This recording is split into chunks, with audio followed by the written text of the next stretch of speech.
Agriculture Accelerator Fund. An Agriculture Accelerator Fund will be set up to encourage agri-startups by young entrepreneurs in rural areas. The fund will aim at bringing innovative and affordable solutions for challenges faced by farmers. It will also bring in modern technologies to transform agricultural practices, increase productivity and profitability. To enhance the productivity of extra long staple cotton, we will adopt a cluster-based and value chain approach through public-private partnerships. This will mean collaboration between farmers, state, and industry for input supplies, extension services, and market linkages. We will launch an Atmanirbhar Clean Plant program to boost availability of disease-free quality planting material program to boost availability of disease-free quality planting material program to boost availability of disease-free quality planting material program to boost availability of disease-free quality planting material program to boost availability of disease-free quality planting material program to boost availability of disease-free quality planting material program to boost availability of disease-free. We are the largest producer and second largest exporter of Sri Anna in the world. We are the largest producer and second largest exporter. We grow several types of Sri Anna, such as Sri Anna Jowar, Sri Anna Ragi, Sri Anna Bajra, Sri Anna Kutu, Ramdana, Kangni, Kutni, Kutki, Kodo, China, and Sama. These have a number of health benefits and have been an integral part of our food for centuries. I acknowledge with pride the huge service done by small farmers in contributing to the health of fellow citizens by growing these Sri Anna. Now, to make India a global hub for Sri Anna, the Indian Institute of Millet Research, ideally Indian Institute of the Sri Anna Research, Hyderabad, will be supported as the center of excellence for sharing best practices, research, and technologies at the international level. The agricultural credit target will be increased to 20 lakh crores with focus on animal husbandry, dairy, and fisheries.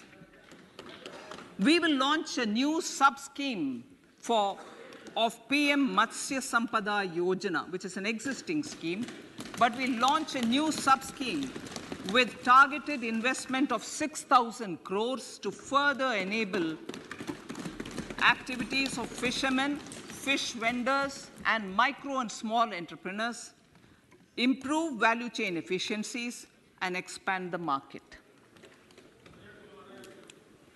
For farmers, especially small and marginal farmers and other marginalized sections, the government is promoting cooperative-based economic development model.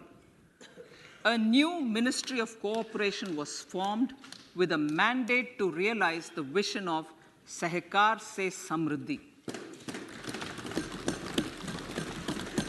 To realize this vision, the government has already initiated computerization of 63,000 primary agricultural credit societies with an investment of 2,516 crores.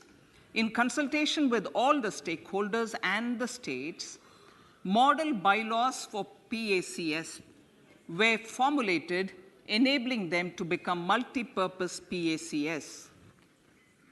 A national cooperative database is being prepared for countrywide mapping of cooperative societies. With this backdrop, we will implement a plan to set up massive, decentralized storage capacity.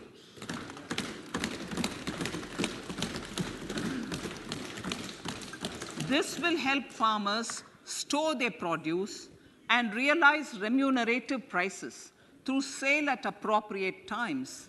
The government will also facilitate setting up of a large number of multi-purpose cooperative societies, primary fisheries societies, and dairy cooperative societies in uncovered panchayat and villages in the next 5 years.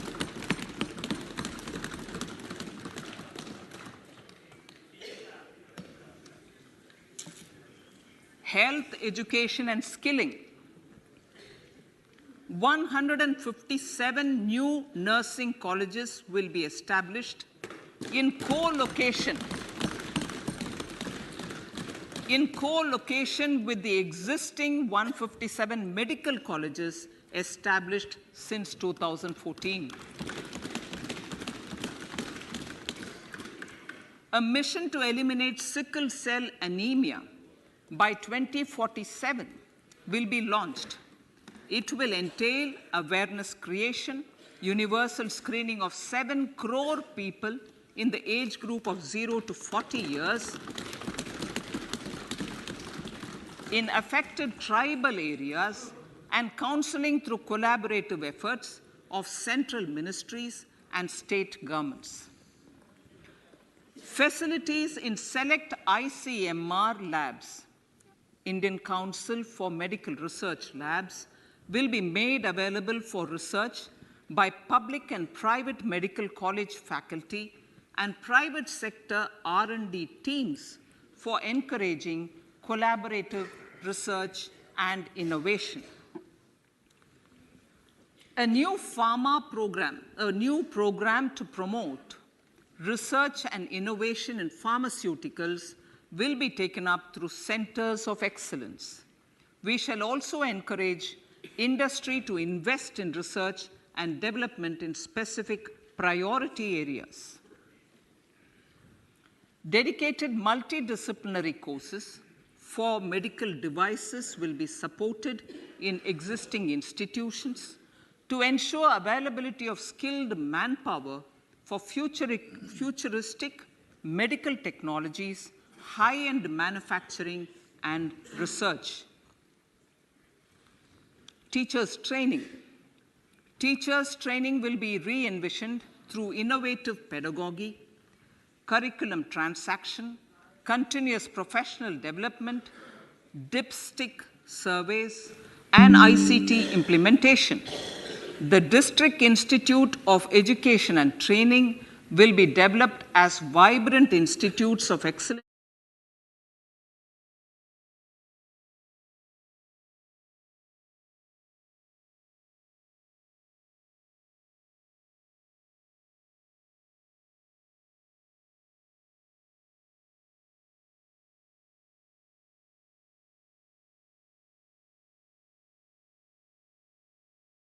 genres and levels, and device agnostic accessibility. States will be encouraged to set up physical libraries for them at panchayat and ward levels and provide infrastructure for accessing the national digital library resources. Additionally, to build a culture of reading and to make up for pandemic time learning loss, the National Book Trust, the Children's Book Trust, and other sources will be encouraged to provide and replenish non-curricular titles in regional languages and in English to these physical libraries. Collaboration with NGOs that work in literacy will also be a part of this initiative to inculcate financial literacy. Financial sector regulators and organizations will be encouraged to provide age-appropriate reading material to these libraries. And the Department of Development of Northeast Region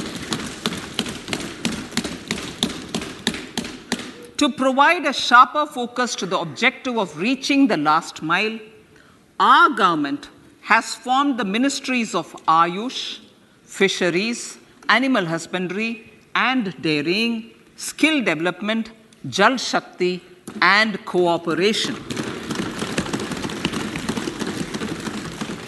Building on the success of the Aspirational Districts program, the government has recently launched the Aspirational Blocks program, covering 500 blocks for saturation of essential government services across multiple domains such as health, nutrition, education, agriculture, water resources, financial inclusion, skill development, and basic infrastructure.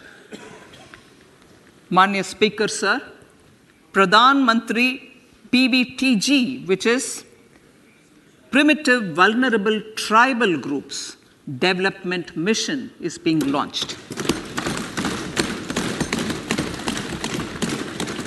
To improve socio-economic conditions of the particularly vulnerable tribal groups, the PVTGs as we refer them to, Pradhan Mantri PVTG Development Mission will be launched.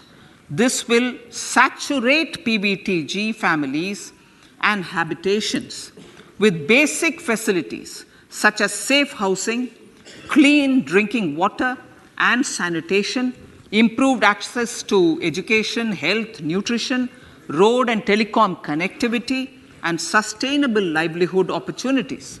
An amount of 15,000 crores will be made available to implement the mission in the next 3 years under the Development Action Plan for the Scheduled Tribes. Ekalavya Model Residential Schools. In the next 3 years, Center will recruit 38,800 teachers and support staff for the 740 Ekalavya Model Residential Schools, which is serving 3.5 lakh tribal students.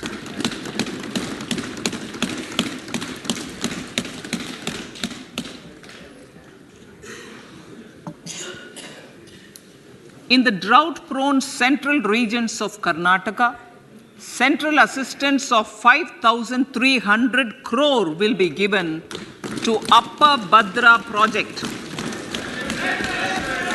to provide sustainable micro-irrigation and filling up of surface tanks for drinking water. PM Awas Yojana. The outlay for PM Awas Yojana is being enhanced by 66% to over 79,000 crores.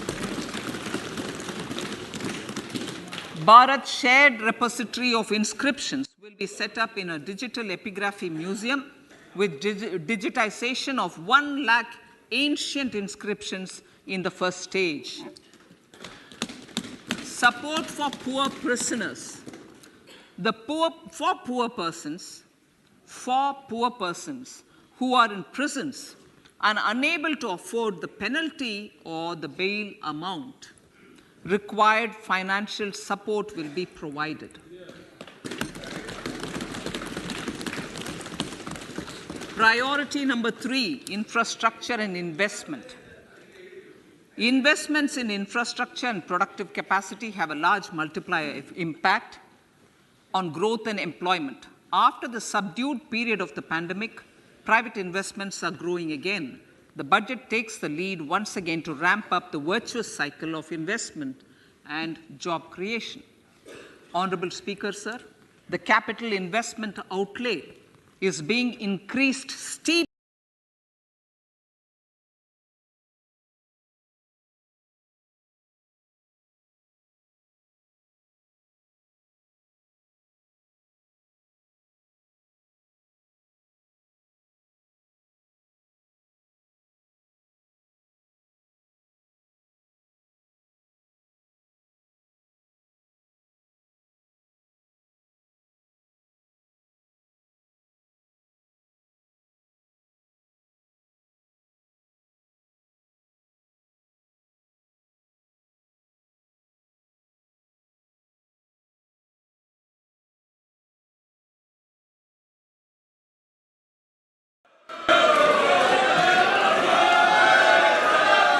This substantial increase in recent years is central to the government's efforts to enhance growth potential and job creation, crowd in private investments, and provide a cushion against global headwinds.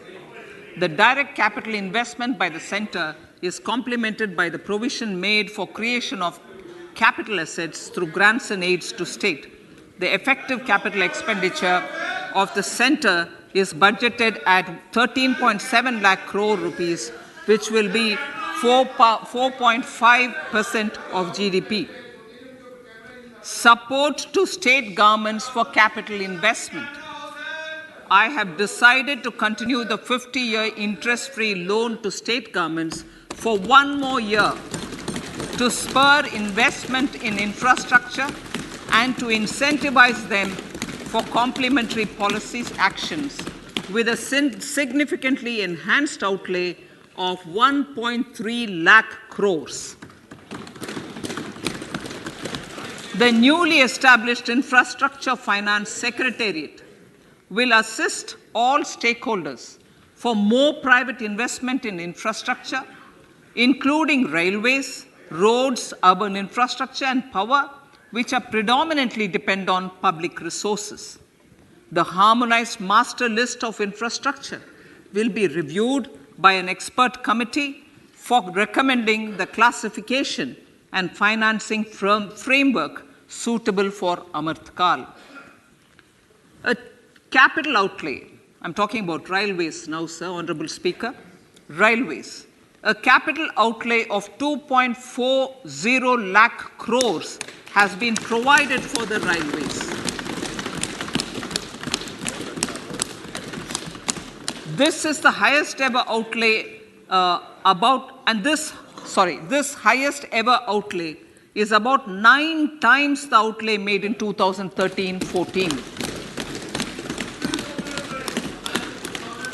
100 critical transport infrastructure projects for last and first mile connectivity for ports, coal, steel, fertilizer, and food grain sectors have been identified. They will be taken up on priority with investment of 75,000 crores, including 15,000 crore from private sources. 50 additional airports, heliports, water aerodromes, and advanced landing grounds will be revived for improving regional air connectivity.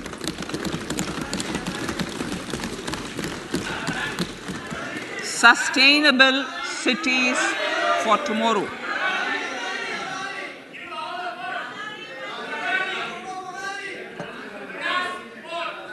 States and cities will be encouraged to undertake urban planning reforms and actions to transform our cities into sustainable cities of tomorrow.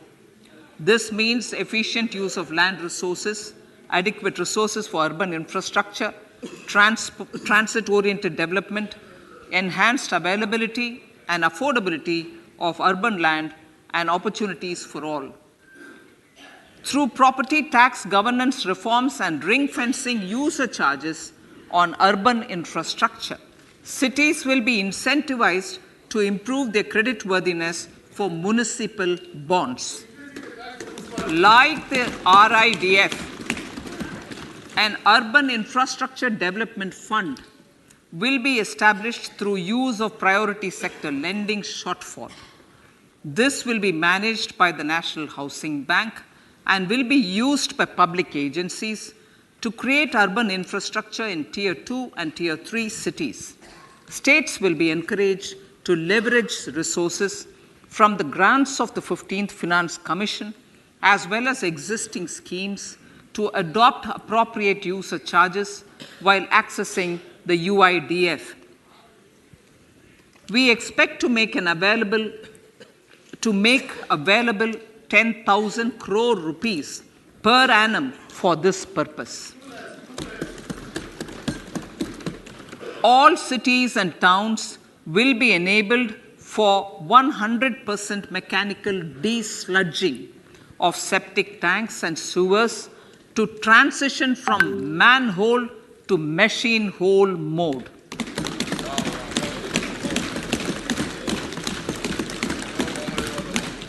Enhanced focus will be provided for scientific management of dry and wet waste. Honorable Speaker, sir, our Prime Minister had said, good governance is the key to a nation's progress. Our government is committed to providing a transparent and accountable administration which works for the betterment and welfare of common citizens.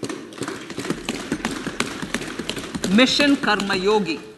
Under Mission Karma Yogi, centre, states and the union territories are making and implementing capacity building plans for civil servants.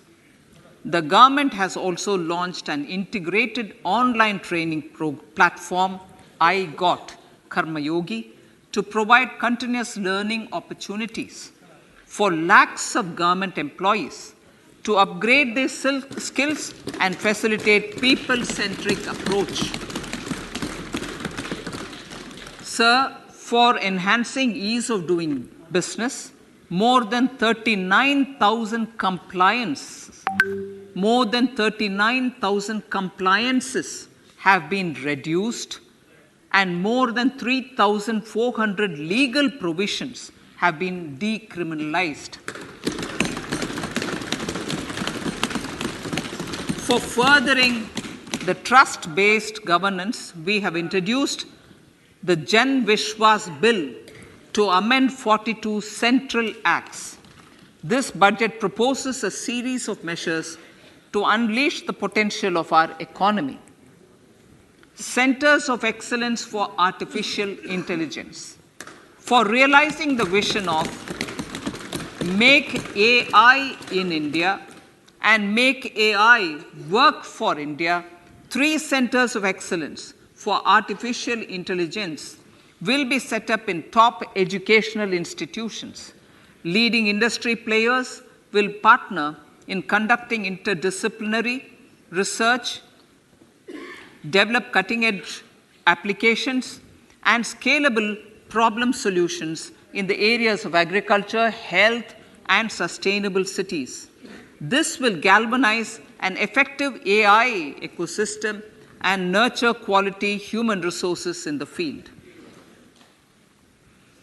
National Data Governance Policy. To unleash innovation and research by startups and academia, a national data governance policy will be brought out. This will enable access to anonymized data. The KYC process will be simplified, adopting a risk-based instead of one-size-fits-all approach. The financial sector regulators will also be encouraged to have a KYC system fully amenable to meet the needs of digital India. One-stop solution for identity and address updating. A one-stop solution for reconciliation and updating of identity and address of individuals maintained by various government agencies, regulators, and regulated entities will be established using DigiLocker service and Aadhaar as foundational identity. Speaker, sir, common business identifier.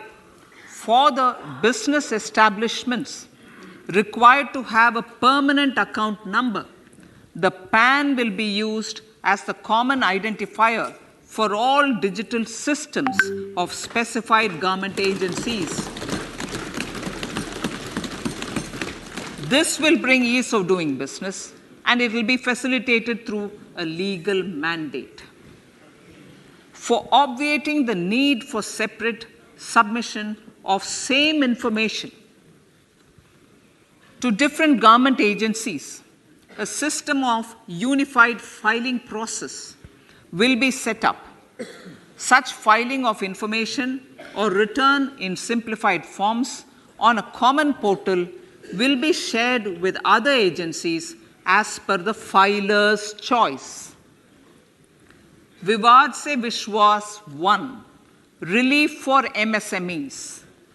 In cases of failure by MSMEs to execute contracts during the COVID period, 95% of the forfeited amount relating to the bid or performance security will be returned to them by government and government undertakings.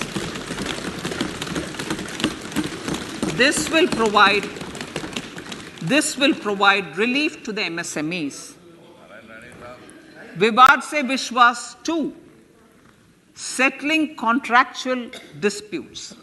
To settle contractual disputes of government and government undertakings, wherein arbitral award is under challenge in a court, a voluntary settlement scheme with standardized terms will be introduced.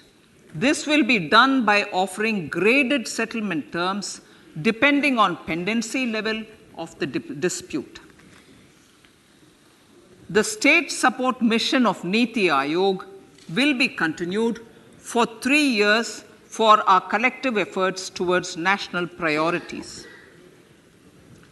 Result-based financing.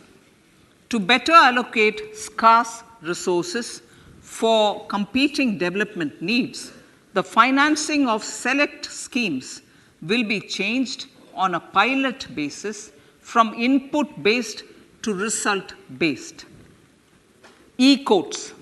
For efficient administration of justice, Phase 3 of the e-courts project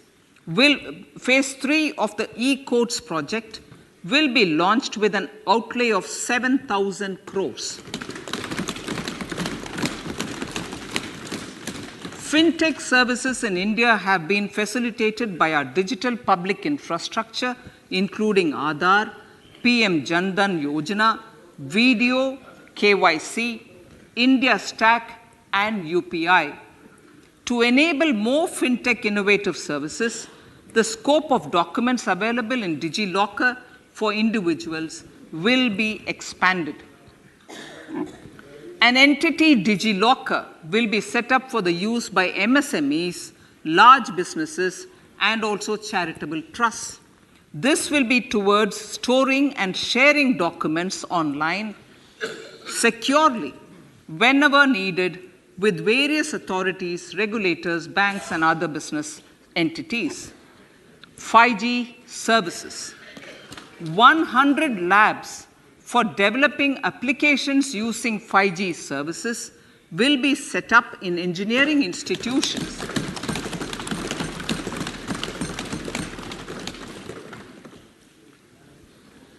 To realize a new range of opportunities, business models, and employment potential. The labs will cover, among others, applications such as smart classrooms, precision farming, intelligent transport systems, and healthcare applications. Lab-grown diamonds. Lab-grown diamonds is a technology and innovation-driven emerging sector with high employment potential. These environment-friendly diamonds, which have optically and chemically the same properties as natural diamonds. To encourage indigenous production of LGD, lab-grown diamond seeds and machines, and to reduce import dependency, a research and development grant will be provided to one of the IITs for 5 years. To reduce the cost of production, a proposal to review the custom duty on LGD seeds will be indicated in Part B of the speech.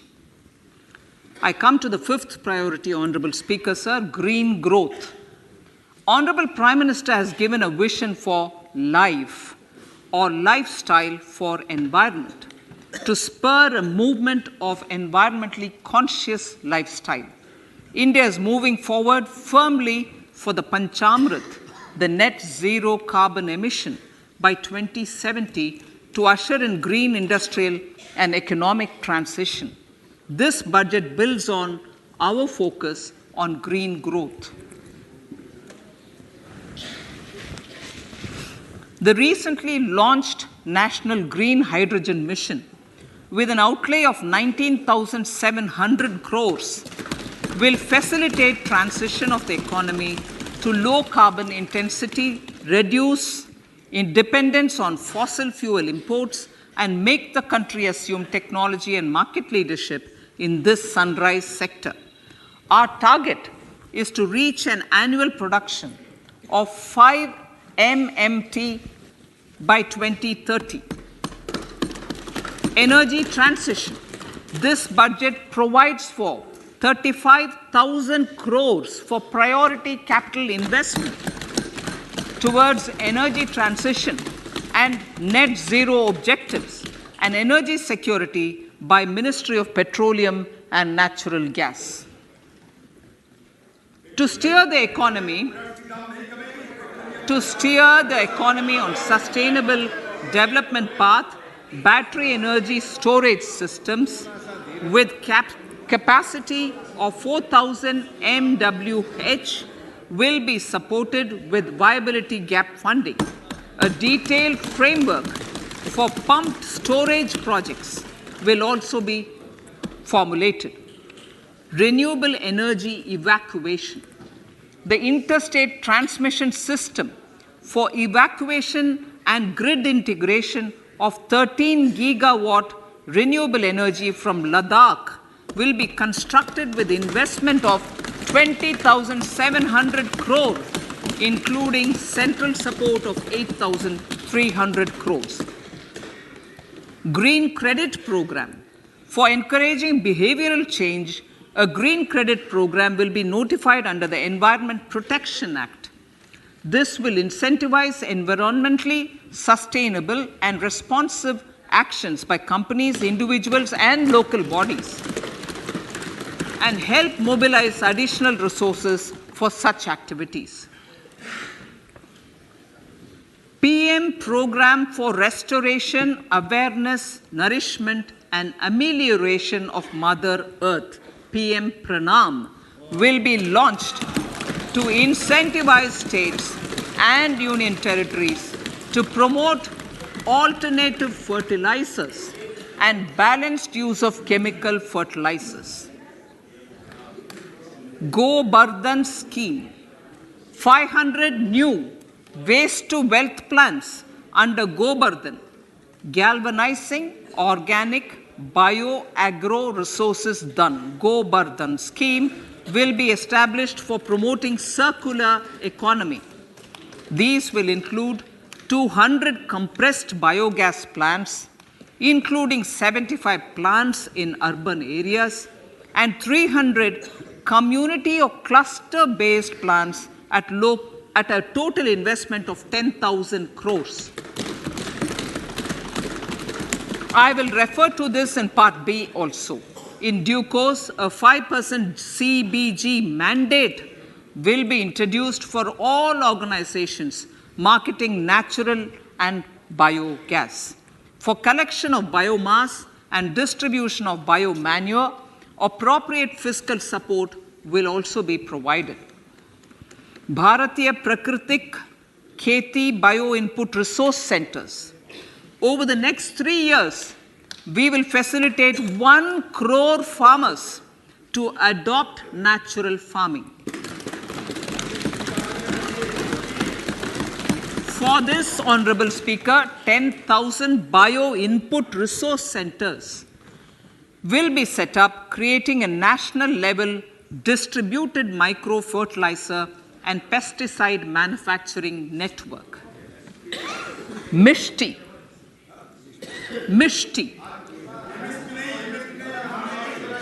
Building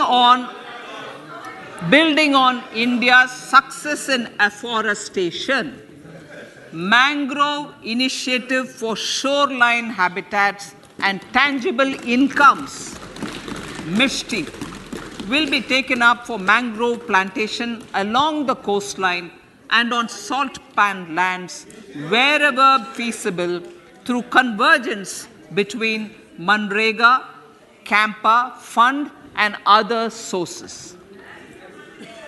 Amrit Dharohar. Wetlands are vital ecosystems which sustain biological diversity. In his latest Mann Ki Baat, the Prime Minister said, now, I quote, now the total number of Ramsar sites in our country has increased to 75, whereas before 2014, there were only 26, unquote. Local communities have always been at the forefront of conservation efforts. The government will promote their unique conservation values through Amrit Dharohar, a scheme that will be implemented over the next 3 years to encourage optimal use of wetlands and enhance biodiversity, carbon stock, ecotourism opportunities, and income generation for local communities. Coastal shipping. Coastal shipping will be promoted as the energy efficient and lower cost mode of transport, both for passengers and freight, through PPP mode with viability gap funding. Vehicle replacement. Vehicle replacement is an important continuing policy, replacing the old political,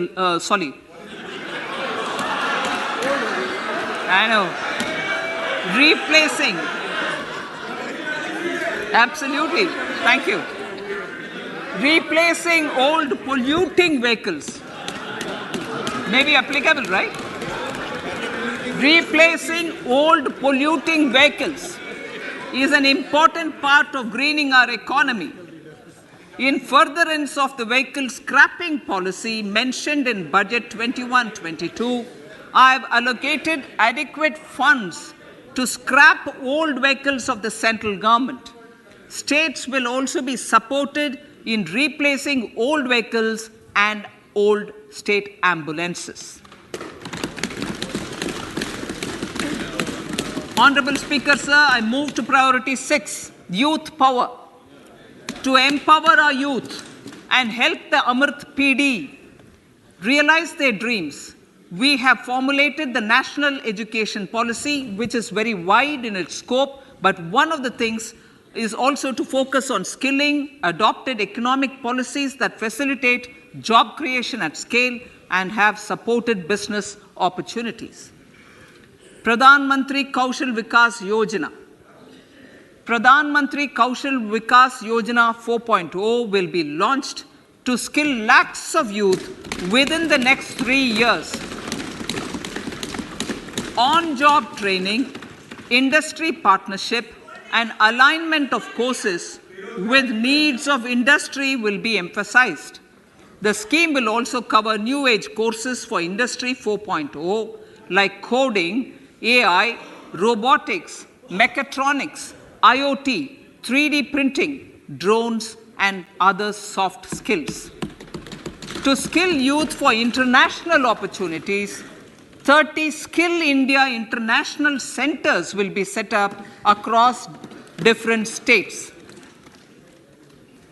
The digital ecosystem for skilling will be further expanded with the launch of a unified Skill India digital platform for enabling demand-based formal skilling, linking with employers including MSMEs, and facilitating access to entrepreneurship schemes. To provide stipend support to 47 lakh youths in 3 years, direct benefit transfer under a pan-India national apprenticeship promotion scheme will be rolled out. Tourism. Honorable Speaker, sir, with an integrated and innovative approach, at least 50 destinations will be selected through challenge mode. In addition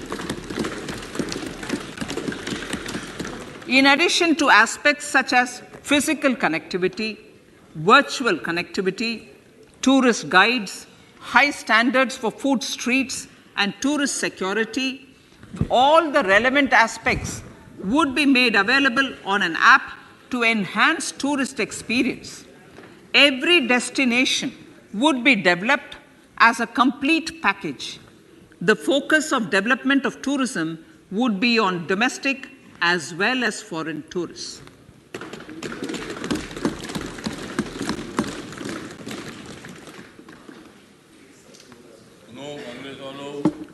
Sector-specific skilling and entrepreneurship development will be dovetailed to achieve the objectives of Dekho Apna Desh initiative.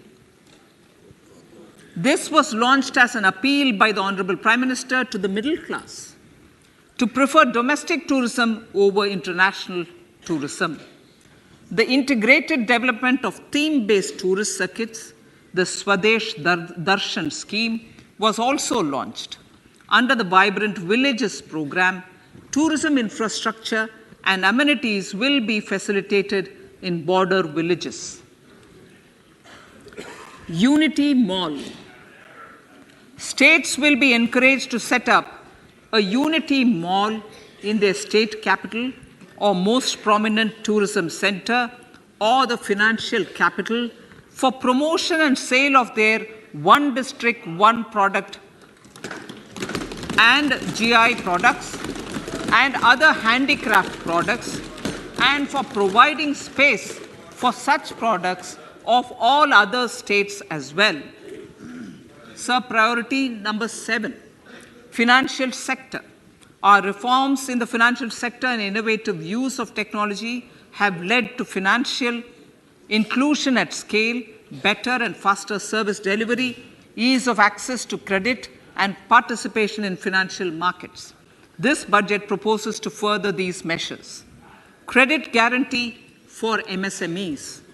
Last year, I proposed revamping of the credit guarantee scheme for the MSMEs. I am happy to announce that the revamped scheme will take effect from 1st April 2023 through infusion of 9,000 crores in the corpus. This will enable additional collateral-free guaranteed credit of 2 lakh crores of rupees.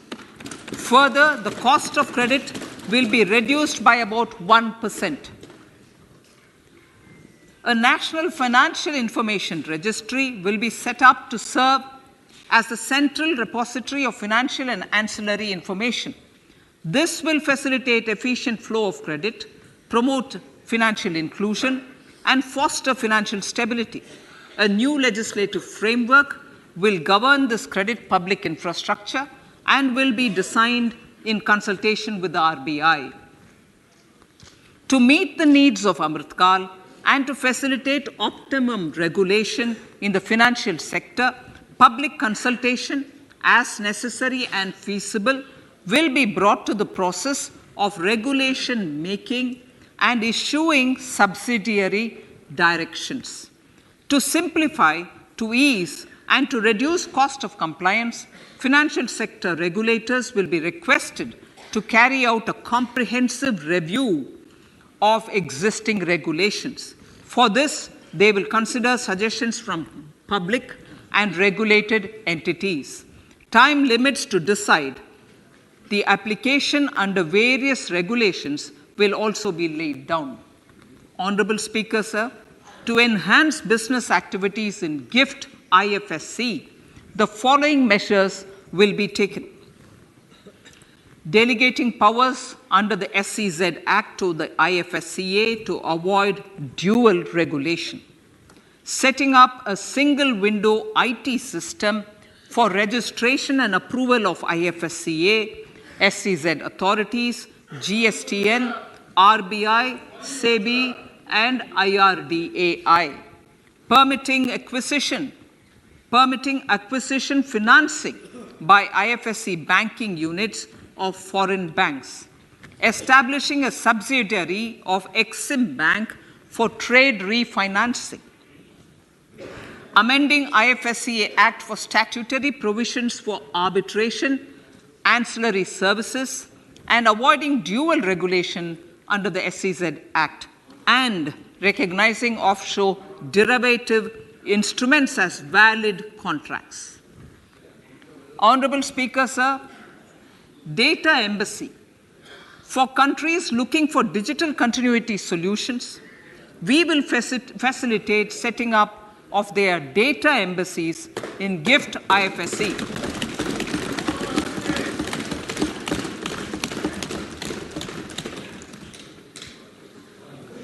improving governance and investor protection in banking sector. To improve bank governance and enhance investors' protection, certain amendments to the Banking Regulation Act, the Banking Companies Act, and the Reserve Bank of India Act are being proposed. Capacity building in securities market. Honorable Speaker, sir, to build capacity of functionaries and professionals in the securities market, SEBI will be empowered to develop, regulate, maintain, and enforce norms and standards for education in the National Institute of Securities Markets and to recognize award of degrees, diplomas, and certificates. A central processing center will be set up for faster response to companies through centralized handling of various forms filed with field officers under the Companies Act. Reclaiming of shares and dividends.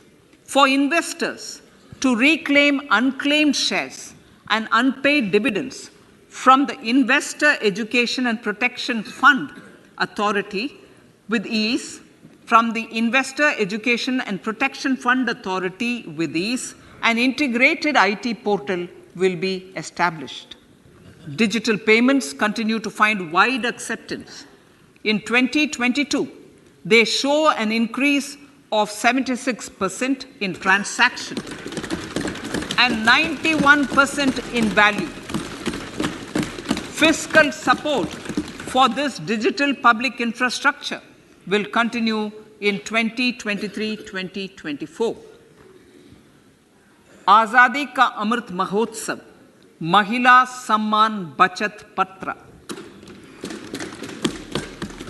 For commemorating Azadi Ka Amrit Mahotsav, a one-time new small savings scheme, Mahila Samman Savings Patra or Savings Certificate, Mahila Samman Savings Certificate will be made available for a 2-year period up to March 2025.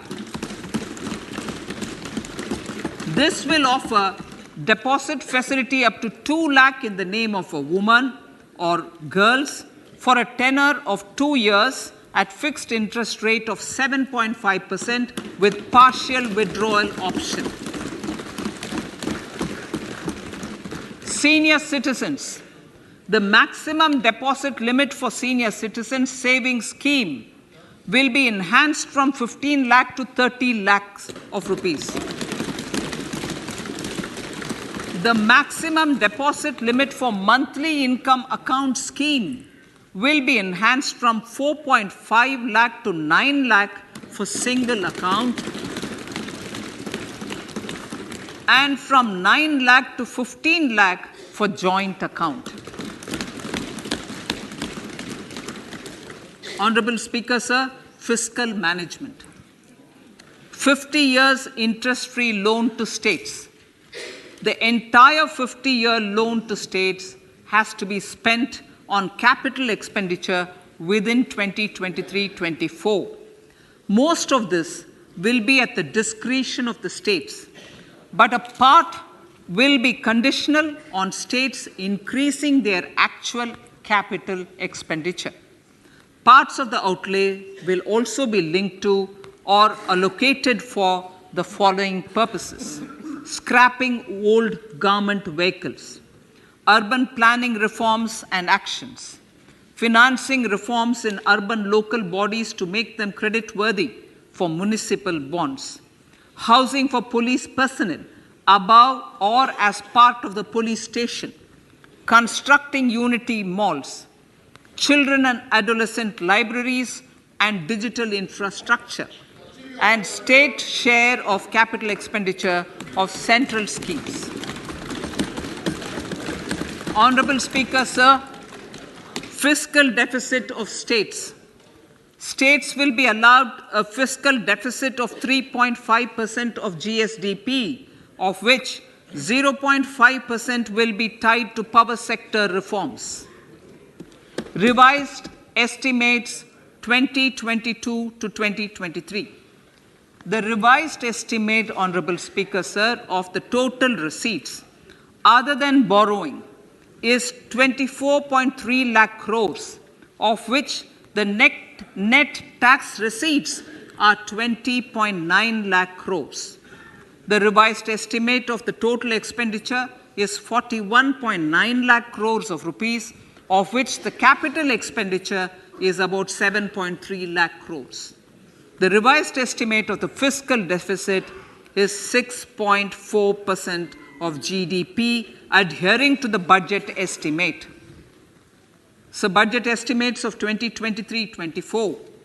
Coming to 2023-24, the total receipts other than borrowings and the total expenditure are estimated at 27.2 lakh crores and 45 lakh crores respectively. The net tax receipts are estimated at 23.3 lakh crores. The fiscal deficit is estimated to be 5.9% of the GDP. In my budget speech for 21-22, I had announced that we plan to continue the path of fiscal consolidation, reaching a fiscal deficit of below 4.5% by 2025-26, with a fairly steady decline over the period. We have adhered to this path, and I reiterate my intention to bring the fiscal deficit below 4.5% of GDP by 2025-26. To finance the fiscal deficit in 2023-24, the net market borrowings from dated securities are estimated at 11.8 lakh crores. The balance financing is expected to come from small savings and other sources. The gross market borrowings are estimated at 15.43 lakh crores of rupees. Honorable Speaker, sir, I now move to Part B.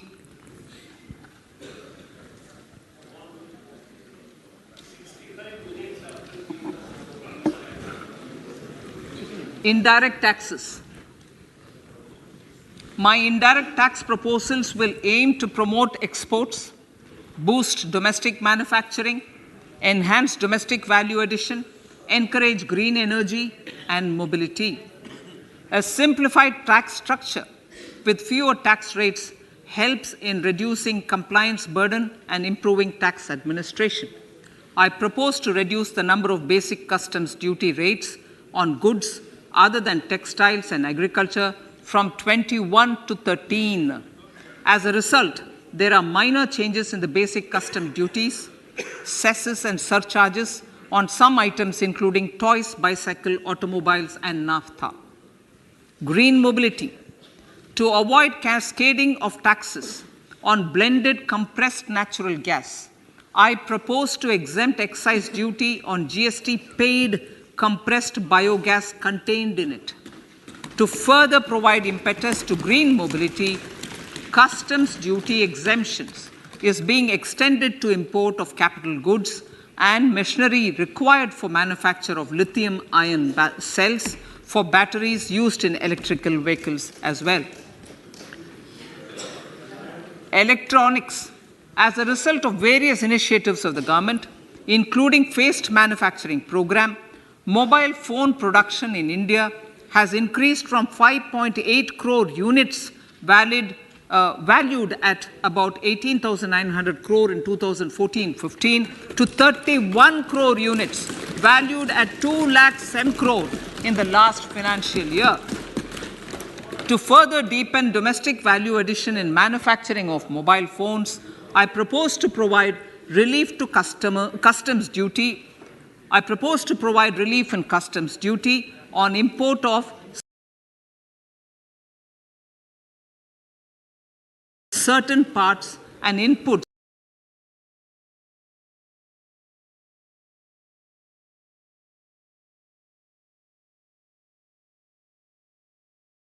like camera lens and continue the concessional duty on lithium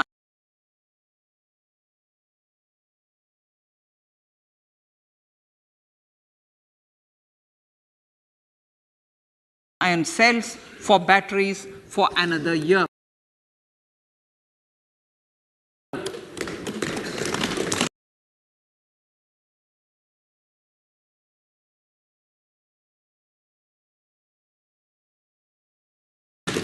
Similarly, to promote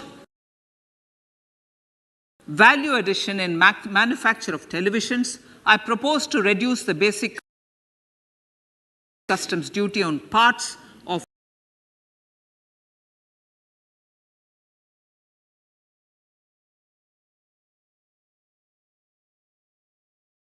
open cells of TV panels to 2.5%. Electrical, to rectify inversion of duty,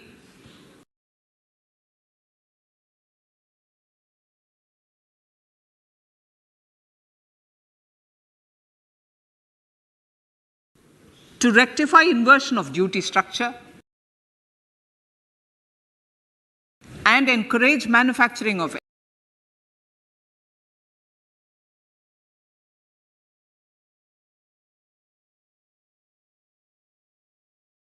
electric kitchen chimneys, the basic custom duty on electric kitchen chimney is being increased from 7.5% to 15%, and that on heat coils for these is proposed to be reduced from 20% to 15%. Chemicals and petrochemicals.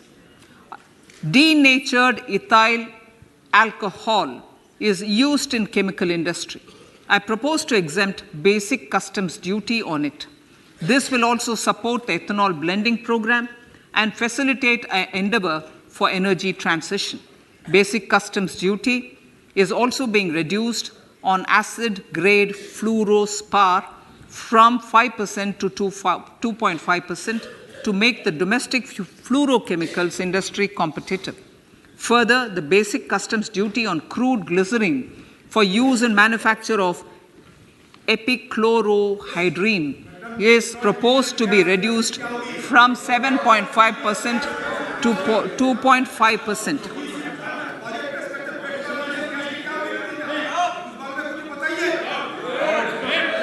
Marine products. In the last financial year, marine products recorded the highest export growth, benefiting farmers in the coastal states of the country. To further enhance the export competitiveness of marine products, particularly shrimps, duty is being reduced on key inputs for domestic manufacture of shrimp feed.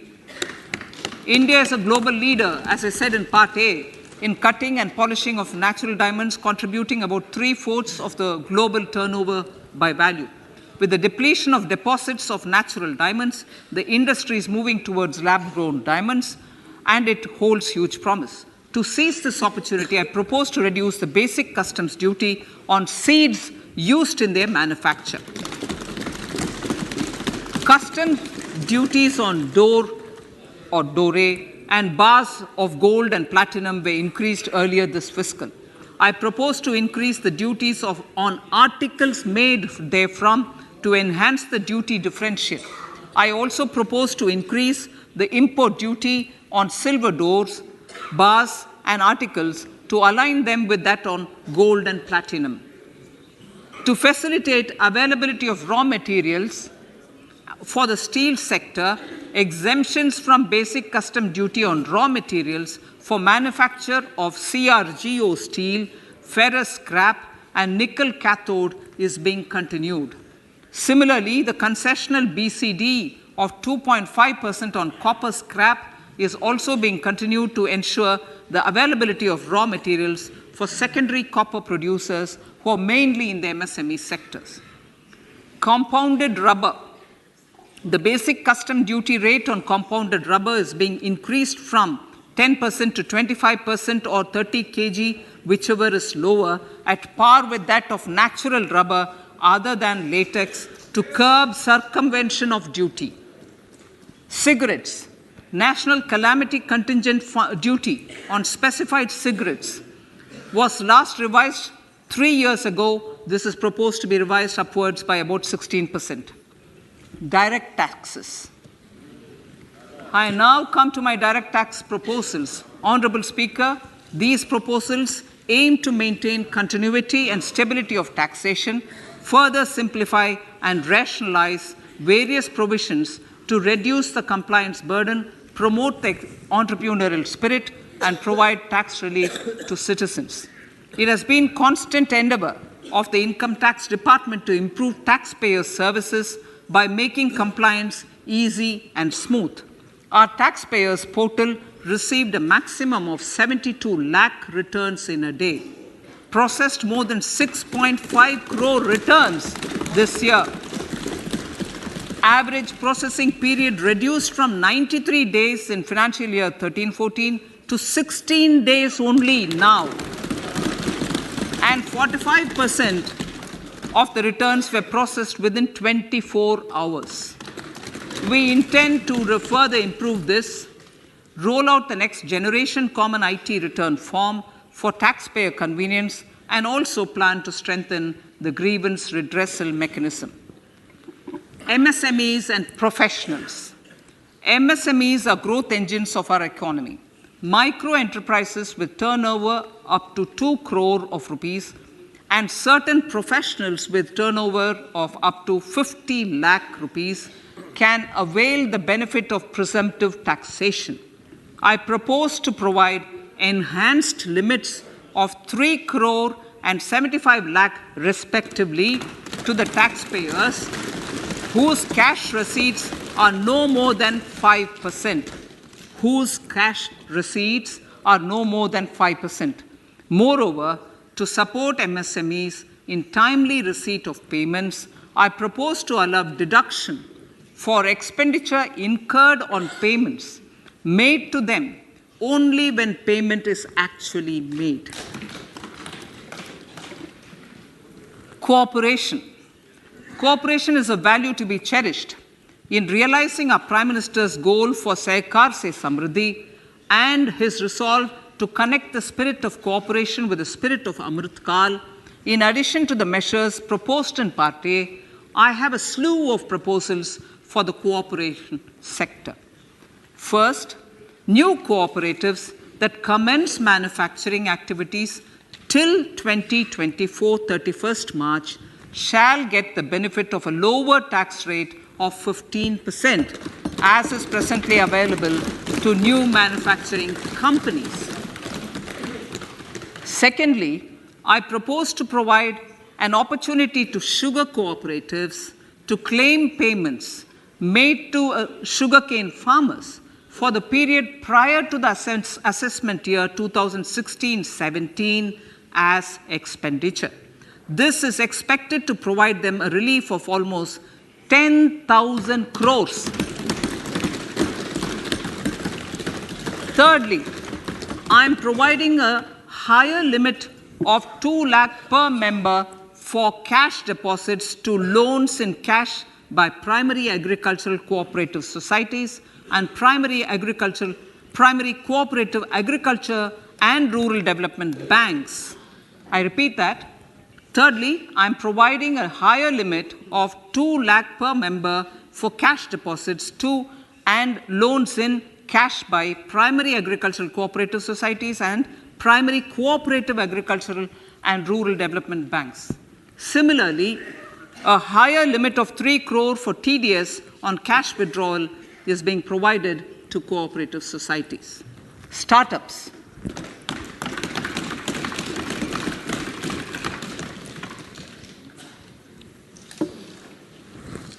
Entrepreneurship is vital for a country's economic development. We have taken a number of measures for startups and they have borne results. India is now the third largest ecosystem for startups globally and ranks second in innovation quality among middle-income countries. I propose to extend the date of incorporation for income tax benefits to startups from 31/3/2023 to 31/3/2024. I further propose to provide the benefit of carry forward of losses on change of shareholding of startups from 7 years of incorporation to 10 years.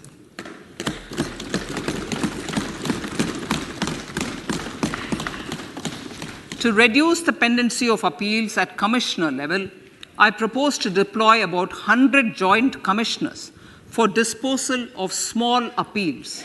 We shall also be more selective in taking up cases for scrutiny of returns already received this year. Better targeting of tax concessions. For better targeting of tax concessions and exemptions, I propose to cap deduction from capital gains on investment in residential house under Section 54 and Section 54F to 10 crores. Another proposal with similar intent is to limit income tax exemption from proceeds of insurance policies with very high value. Rationalization. Honorable Speaker, sir, there are a number of proposals relating to rationalization and simplification. Income of authorities, boards, and commissions set up by statutes of union or state for the purpose of housing, development of cities, towns, and villages, and regulating and developing an activity or matter is proposed to be exempted from income tax. Other major measures in this direction are removing the minimum threshold of 10,000 for TDS and clarifying taxability relating to online gaming, not treating conversion of gold into electronic gold receipts and vice versa as capital gains, reducing the TDS rate from 30% to 20% on taxable portion of EPF withdrawals in non-PAN cases, and taxation on income for market-linked debentures. Other major proposals in the finance bill relate to the following: extension of period of tax benefits to funds relocating to IFSC, GIFT City till 31/3/2025, decriminalization under Section 276A of the Income Tax Act, allowing carry forward of losses on strategic disinvestment, including that of IDBI Bank, and providing EEE status to Agniveer Fund. Personal income tax.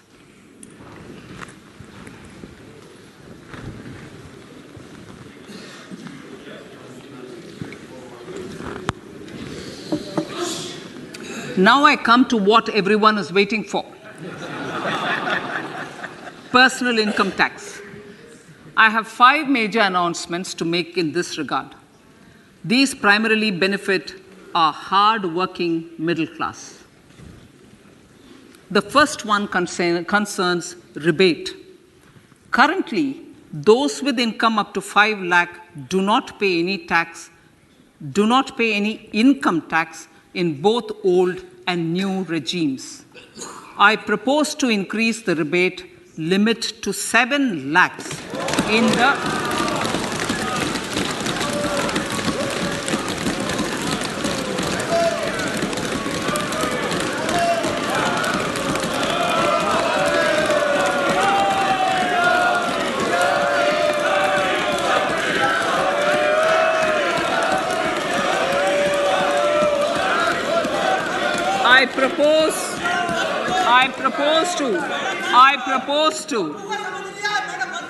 I propose to increase the rebate limit to 7 lakh in the new tax regime. Thus, persons in the new tax regime with income up to 7 lakhs will not have to pay any tax at all. The second proposal relates to middle class individuals. I had introduced in the year 2020 the new personal income tax regime with 6 income slabs starting from 2.5 lakh. I propose to change the tax structure in this regime by reducing the number of slabs to 5 and increasing the tax exemption limit to 3 lakhs. The new tax rates are 0 to 3 lakh, nil. 3 to 6 lakhs, 5%. 6 to 9 lakhs, 10%. 9 to 12 lakh, 15%. 12 to 15 lakhs 20%, and above 15 lakhs 30%.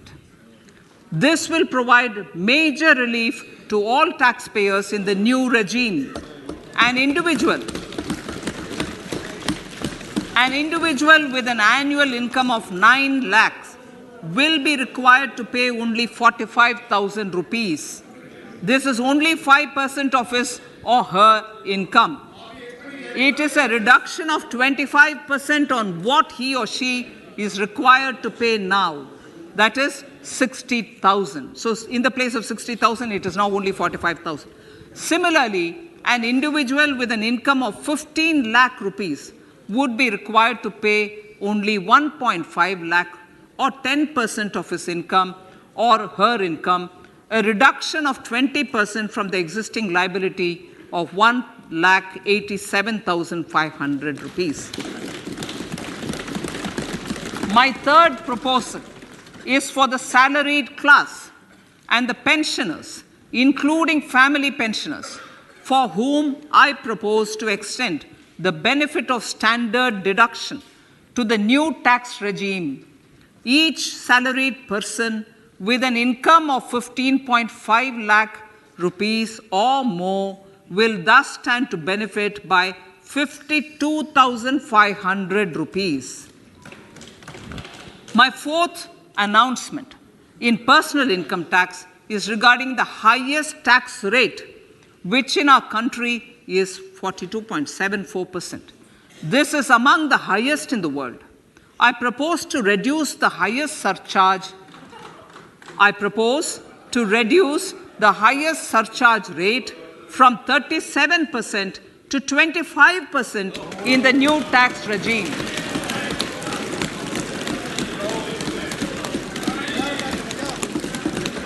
This would result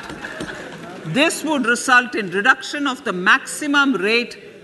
This would result in the reduction of the maximum tax rate to 39%. Lastly, the limit of 3 lakh rupees for tax exemption on leave encashment on retirement of non-government salaried employees was last fixed in the year 2002, when the highest basic pay in the government was only 30,000 rupees per month. In line with the increase in the government salaries, I am proposing to increase this limit to 25 lakh rupees.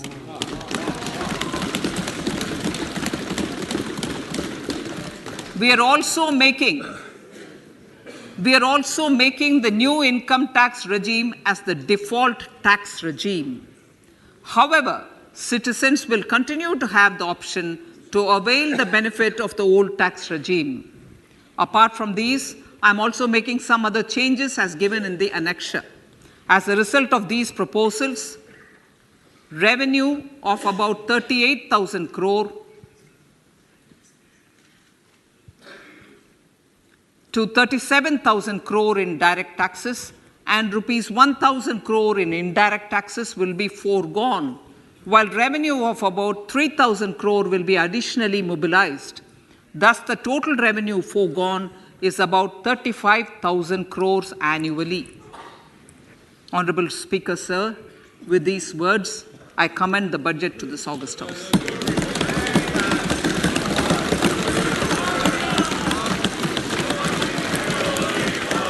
One hour, 25 minutes.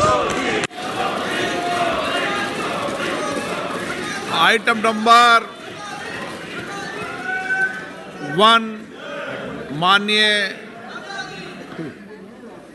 Item number 2, Srimati Nirmala Sitharaman ji.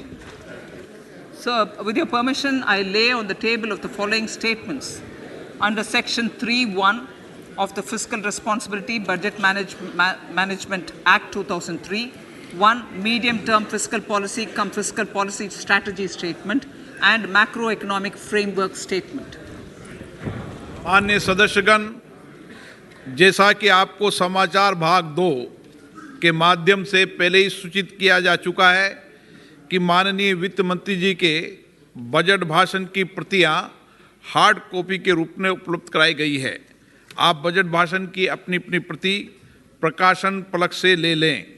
आपको ये भी सूचित किया जाता है कि माननीय मंत्री द्वारा बजट प्रस्तुत किए जाने के पश्चात उसकी प्रतियां आपको मेंबर्स पोर्टल के माध्यम से उपलब्ध करा दी जाएगी। आइटम नंबर 3, माननीय मंत्री जी, वित्त मंत्री जी। Sir, with your permission, I rise to move for leave to introduce the Finance Bill 2023. प्रश्न ये है कि विधेयक को पुनर्स्थापित करने की अनुमति प्रदान की जाए। जो सदस्य इसके पक्ष में हाँ कहें, जो सदस्य विरोध में ना कहें। मेरे विचार में निर्णय हाँ वालों के पक्ष में, हाँ वालों के पक्ष में। माननीय मंत्री जी विधेयक को पुनर्स्थापित करें। Sir, I introduce the bill. सभा की कार्रवाई कल गुरुवार दिनांक 2 फरवरी 2023 को प्राप्त 11 बजे तक के लिए स्थगित की जाती है।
What is Consolidated Fund?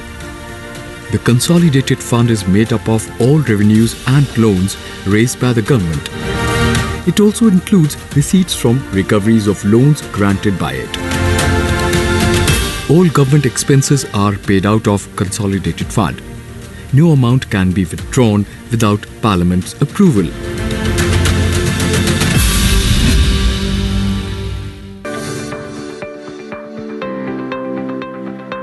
संसद की प्रक्रिया।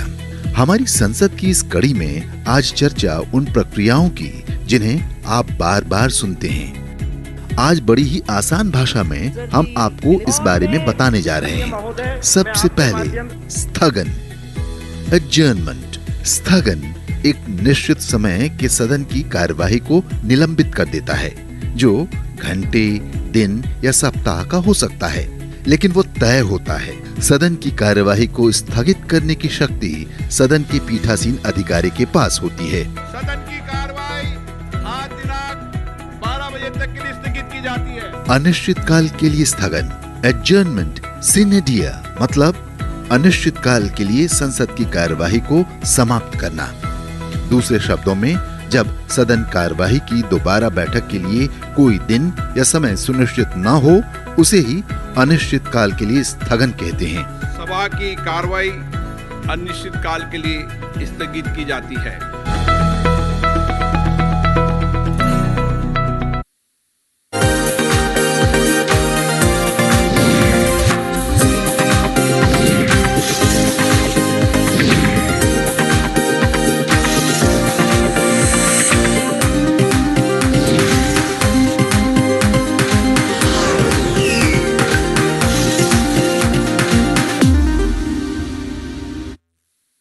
Namaskar viewers, hello and welcome to this special coverage on Sansad TV of the Union Budget 2023-24 presented by